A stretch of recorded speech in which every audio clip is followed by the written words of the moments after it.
ఈరోజు పుదీనా, కొత్తిమీర, కరివేపాకు మూడు కలిపి పచ్చడి చేసుకుందాము. ఆకులు శుభ్రం చేసి రెడీగా పెట్టుకున్నా. తర్వాత ఫస్ట్ ఆవాలు, మెంతులు చూసారా 6 చెంచాడే, ఆవాలు చెంచాడు, 2-3 ఎండుమిరపకాయ ముక్కలు, ఓ 2 పండు పచ్చిమిరపకాయలు. ఎందుకంటే ఆకు తక్కువ ఉంది, తిప్పి కొడితే చిన్న కప్పులు కూడా రాదు. కొంచెం చింతపండు ఎక్కువ వేసుకుంటే రుచిగా ఉంటుంది. ఓ మామూలు నిమ్మకాయ అంత గింజలు తీసేసిన చింతపండు. ఓకే, ఇప్పుడు చింతపండు పక్కకు పెట్టుకుందాము. అంటే పోపు వేసేటప్పుడు అడ్డు కదా, అందుకని ఈ పచ్చిమిరపకాయలు కూడా పక్కకు పెట్టుకుందాం. ఇప్పుడు పోపు వేసుకోవడం మొదలు పెడదాం. ఇంగు కూడా దగ్గర పెట్టుకోవాలి. చివరి పోపుకి పచ్చిశనగపప్పు, మినపప్పు, జీలకర్ర, ఆవాలు, ఎండుమిరపకాయలు, కొంచెం ఇంగువ, చివరి పోపు అన్నమాట. పెద్ద నూనె ఏం పట్టదు, స్టార్ట్ చేసేసుకోవడం బెస్ట్. ఎప్పటికే చాలా లేట్ అయింది. ఓ 2 చుక్కల నూనె వేసుకొని ఆవాలు, మెంతులు, ఎండుమిరపకాయలు ప్రస్తుతానికి వేపుతున్నాను.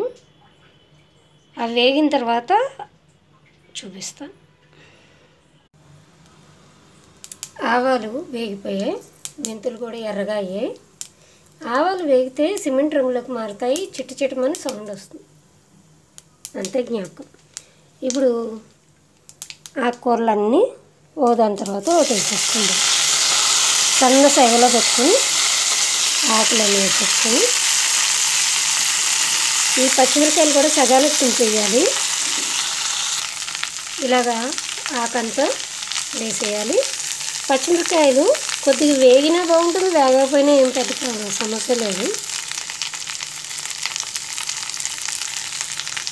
అంతే, ఎందుకంటే ఆకు ఎలాగో మొత్తం కలిపేస్తాం కదా, అలాగా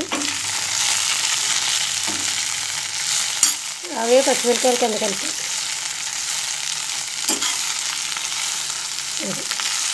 కిందకి వెళ్ళిపోయాయిగా. ఇప్పుడు ఏం చేయాలంటే, ఇప్పుడు టెక్నిక్ సరిగ్గా నేర్చుకోవాలి. చింతపండు ఉంది కదా, చింతపండుని ఇలా ఆకు మీద పెట్టి ఉప్పు వేయాలి. ఆకులోంచి ఉప్పు వేయటం వల్ల నీరు వస్తుంది కదా, ఆ నీరుకి ఆ చింతపండు తడిసి దాని పులుపు వదులుతుంది అన్నమాట. ఎలాగో గింజలు తీసేసాము, ఇంక ప్రాబ్లం ఏంది, అందుకని ఇప్పుడు ఉప్పు వేసేద్దాం.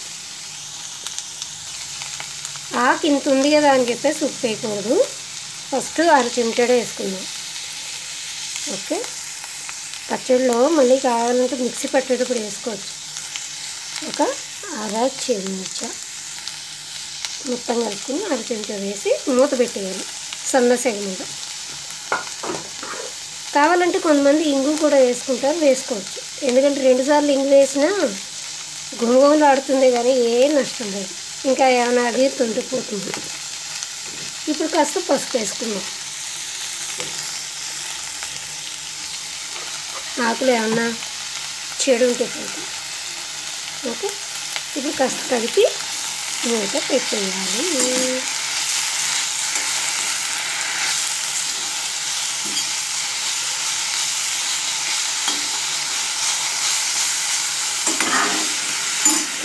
బూరి మూడే కాదు,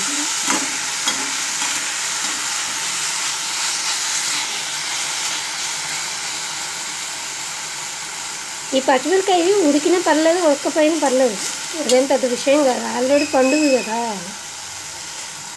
మనకి ఎండుమిరపకాయలే లెక్క. కనీసం 3 నిమిషాల పాటు మూత పెట్టేయాలి. ఆకు చూస్తూ ఉండగానే మగ్గిపోయింది, ఒక్క 2 నిమిషాల్లోనే మగ్గిపోయింది. మంచి వాసన వస్తుంది, పుదీనా పచ్చడి కదా. ఇప్పుడు ఇది చల్లబెట్టిన తర్వాత మిక్సీ పట్టేయటమే. మిక్సీ పట్టిన తర్వాత ఇది పువ్వు వేసుకోవడం, ఇంగు వేసి విత్ ఇంగువ. ఓకే, అంతే, పుదీనా పచ్చడి సూపర్.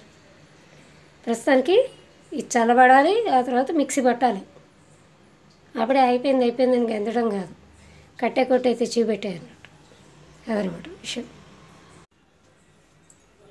ఇది పచ్చడిలాగా నూరేసాను. ఇప్పుడు ఈ పోపు అంతా వేసుకుందాము. పోపు వేసుకుని దీనికి ఇంకో పోపు పెట్టుకుందాం. కొంచెం ఉప్పు తగ్గితే ఉప్పు కూడా వేసాను మిక్సీ పట్టేటప్పుడు.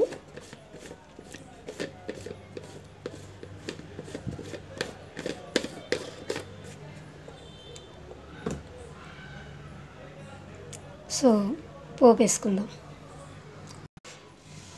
ఇప్పుడు మళ్ళీ 2 చెంచాల నూనె వేసుకొని స్టవ్ వెలిగించుకొని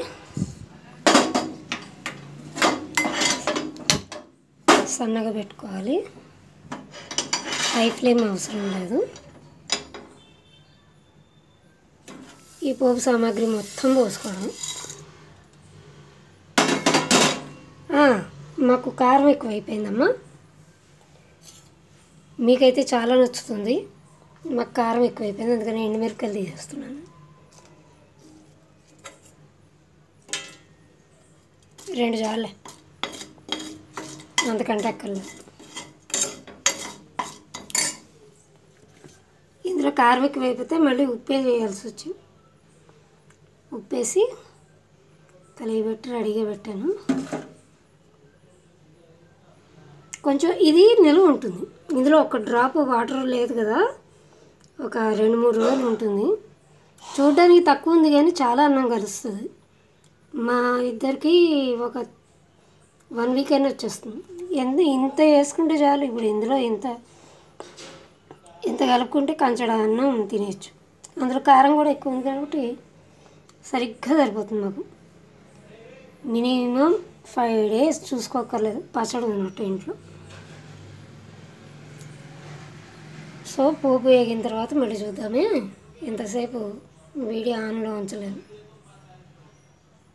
పోపు వేగింది.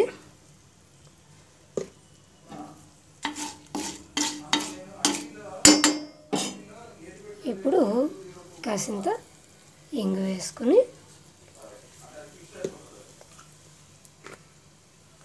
పచ్చడి కూడా వేసేసుకోవాలి. ఇది ఊడిపడట్లేదు, ఉండండి.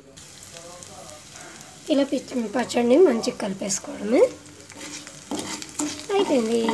ఇప్పుడు నెయ్యి వేసుకుని అన్నంలో కలుపుకొని తింటామే. ఈ పోపు వల్ల కూడా కొంత కారం తగ్గుతుంది కాబట్టి హ్యాపీగా తినేస్తాం అన్నమాట. మేము కప్పులోకి తీసి చూపిద్దాం. లాస్ట్ అండ్ ఫైనల్ ఇలాగా బూరెలు 3 ఖాళీ చేసుకుని నీట్గా స్టోర్ చేసుకోవడమే.